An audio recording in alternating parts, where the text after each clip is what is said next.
This being Restoration Day or Oak Apple Day, I thought it would be a good time to read some Dryden, and this is Astræa Redux, which was a poem on the happy restoration and return of His Sacred Majesty Charles II.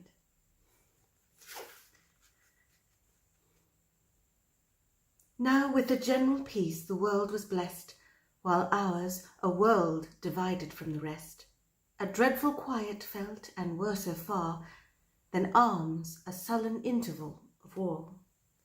Thus when black clouds draw down the labouring skies, ere yet abroad the winged thunder flies, and horrid stillness first invades the ear, and in that silence we the tempest fear.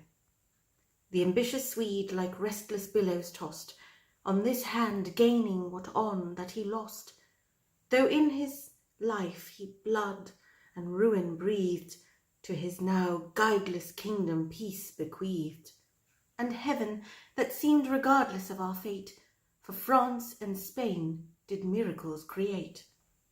Such mortal quarrels to compose in peace, as nature bred and interest did increase, we sighed to hear the fair Iberian bride must grow a lily to the lily's side. While our cross stars denied us Charles his bed, whom our first flames and virgin love did wed.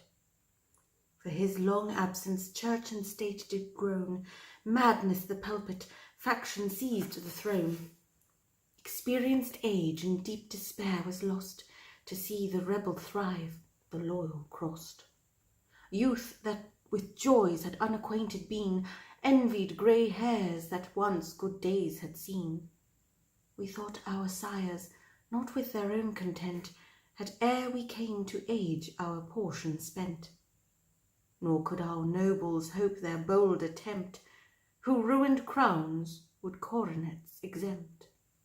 For when by their designing leaders taught to strike at power which for themselves they sought, the vulgar gulled into rebellion armed, their blood to action by the prize was warmed. The sacred purple then and scarlet gown, like sanguine dye, to elephants were shown. Thus, when the bold Typhoeus scaled the sky, and forced great Jove from his own heaven to fly, what king, what crown from treason's reach is free, if Jove and heaven can violated be? The lesser gods that shared his prosperous state all suffered in the exiled thunderer's fate. The rabble now such freedom did enjoy as winds at sea that use it to destroy. Blind as the Cyclops and as wild as he, they owned a lawless, savage liberty. Like that our painted ancestors so prized, ere empire's arts their breasts had civilized. How great were then our Charles's foes, who thus was forced to suffer for himself and us. He tossed by fate and hurried up and down, heir to his father's sorrows with his crown. Could taste no sweets of youth's desired age, but found his life too true a pilgrimage. Unconquered yet in that forlorn estate, his manly courage overcame his fate. His wounds he took like Romans on his breast, which by his virtue were with laurels dressed. As souls reached heaven while yet in bodies pent, so did he live above his banishment. That sun, which we beheld with cozened eyes, within the water moved along the skies. How easy 'tis when destiny proves kind, with full spread sails to run before the wind. But those that gainst stiff gales leveering go, must be at once resolved and skilful too. He would not like soft, Otho hope prevent, but stayed and suffered fortune to repent. These virtues Galba in stranger sought, and Piso to adopted empire brought.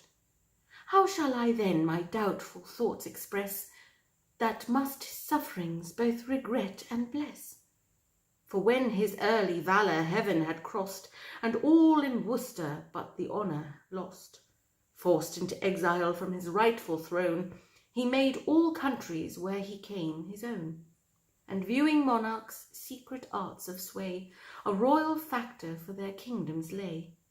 Thus banished David spent abroad his time, when to be God's anointed was his crime, and when restored made his proud neighbours rue those choice remarks he from his travels drew. Nor is he only by afflictions shown to conquer other realms, but rule his own. Recovering hardly what he lost before, his right endears it much, his purchase more. Inured to suffer ere he came to reign, no rash procedure will his action stain. To business ripened by digestive thought, his future rule is into method brought. As they who first proportion understand, with easy practice reach a master's hand.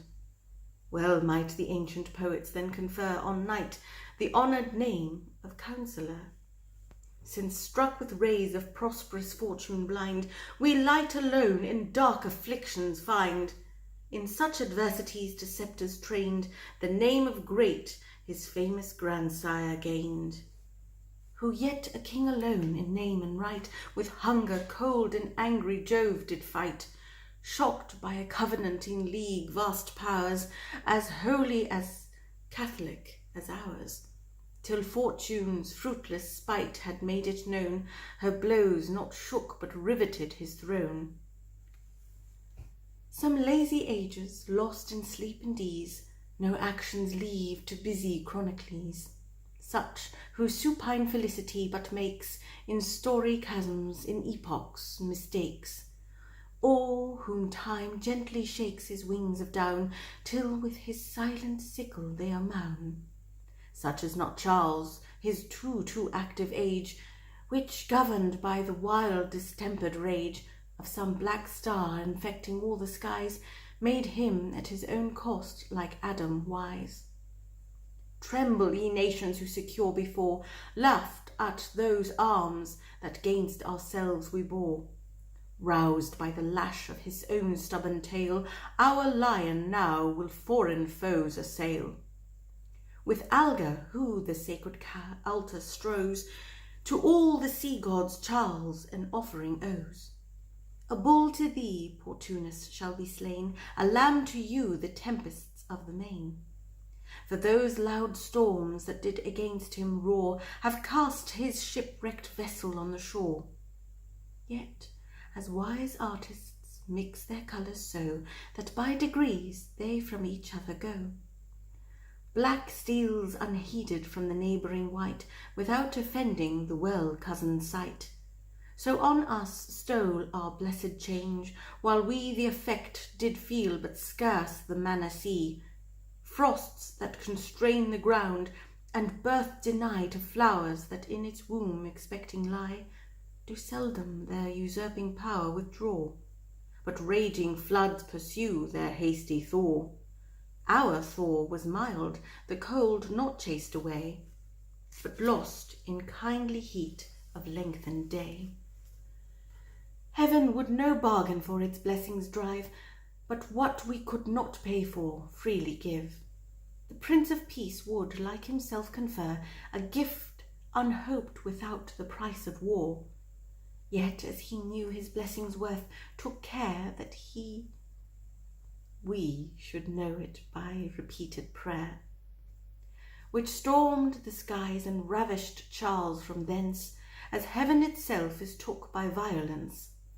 Booth's forward valour only served to show he durst that duty pay we all did owe.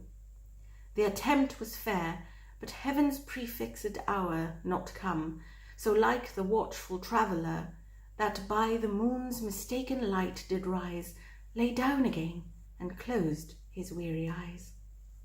'Twas Monk, whom Providence designed to loose those real bonds false freedom did impose.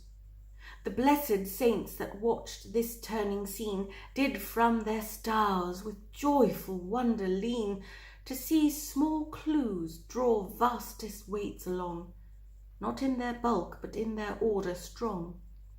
Thus pencils can, by one slight touch restore, smiles to that changed face that wept before. With ease such fond chimeras we pursue, as fancy frames for fancy we to subdue. But when ourselves to action we betake, it shuns the mint like gold that chemists make. How hard was then his task at once to be what in the body natural we see. Man's architect distinctly did ordain the charge of muscles, nerves, and of the brain. Though viewless conduits, spirits to dispense the springs of motion from the seat of sense. 'Twas not the hasty product of a day, but the well-ripened fruit of wise delay. He, like a patient angler, ere he strook, would let him play a while upon the hook. Our healthful food the stomach labours thus, at first embracing what it straight doth crush. Wise leeches will not vain receipts obtrude, while growing pains pronounce the humours crude. Deaf to complaints they wait upon the isle, till some safe crisis authorize their skill. Nor could his acts too close a vizard wear, to scape their eyes whom guilt had taught to fear, and guard with caution that polluted nest, whence legion twice before was dispossessed.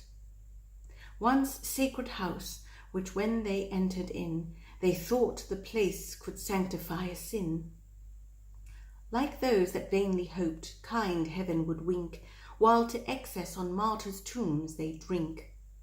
And as a devouter Turks first warn their souls to part before they taste forbidden bowls. So this, when their black crimes they went about, first timely charmed their useless conscience out. Religion's name against itself was made, the shadow served the substance to invade. Like zealous missions they did care pretend of souls in show, but made the gold their end. The incensed powers beheld with scorn from high, in heaven so far distant from the sky, which durst with horses' hoofs that beat the ground, and martial brass belie the thunder's sound. 'Twas hence at length just vengeance thought it fit to speed their ruin by their impious wit. Thus Sforza, cursed with a too fertile brain, lost by his wiles the power his wit did gain. Henceforth their fogue must spend at lesser rate than in its flames to wrap a nation's fate. Suffered to live, they are like helots sent, a virtuous shame within us to beget. For by example we most sinned before, and glass-like clearness mixed with frailty bore. But since reformed by what we did amiss, we by our sufferings learned to prize our bliss. Like early lovers whose unpractised hearts were long the May-game of malicious arts, when once they find their jealousies were vain, with double heat renew their fires again. 'Twas this produced the joy that hurried o'er such swarms of English to the neighbouring shore, to fetch that prize by which Batavia made so rich amends for our impoverished trade. Oh, had you seen from Sclavine's barren shore, crowded with troops and barren now no more, afflicted Holland to his farewell bring, true sorrow, Holland to regret a king. While waiting him his royal fleet did ride, and willing winds to their lowered sails denied. The wavering streamers, flags and standard out, the merry seaman's rude but cheerful shout, and last the cannon's voice that shook the skies, and, as it fares in sudden ecstasies, at once bereft us both of ears and eyes, The Naseby now no longer England's shame, but better to be lost in Charles his name. Like some unequal bride in nobler sheets receives her lord, the joyful London meets. The princely York, himself alone afreight, the swift shore groans beneath great Gloucester's weight, secure as when the halcyon breeds. With these, he that was born to drown might cross the seas. Heaven could not own a providence and take the wealth 3 nations ventured at a stake. The same indulgence Charles his voyage blessed, which in his right had miracles confessed. The winds that never moderation knew, afraid to blow too much, too faintly blew, or out of breath with joy could not enlarge their straitened lungs or conscience of their charge. The British amphitrite, smooth and clear, in richer azure never did appear, proud her returning prince to entertain with the submitted fasces of the main. And welcome now, great monarch, to your own. Behold the approaching cliffs of Albion. It is no longer motion cheats your view. As you meet it, the land approacheth you.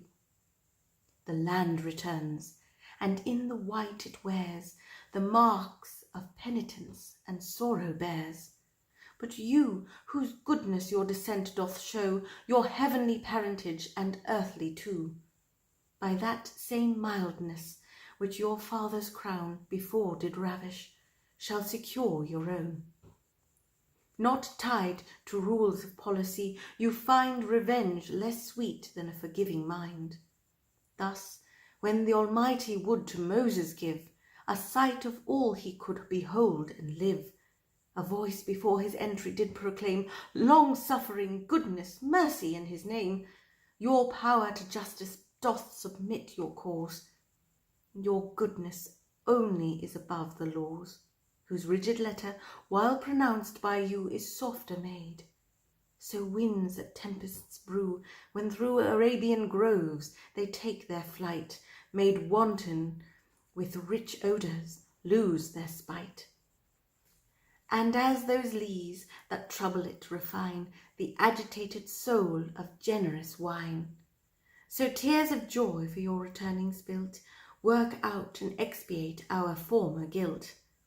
Methinks I see those crowds on Dover's strand, who in their haste to welcome you to land, choked up the beach with their still growing store, and made a wilder torrent on the shore.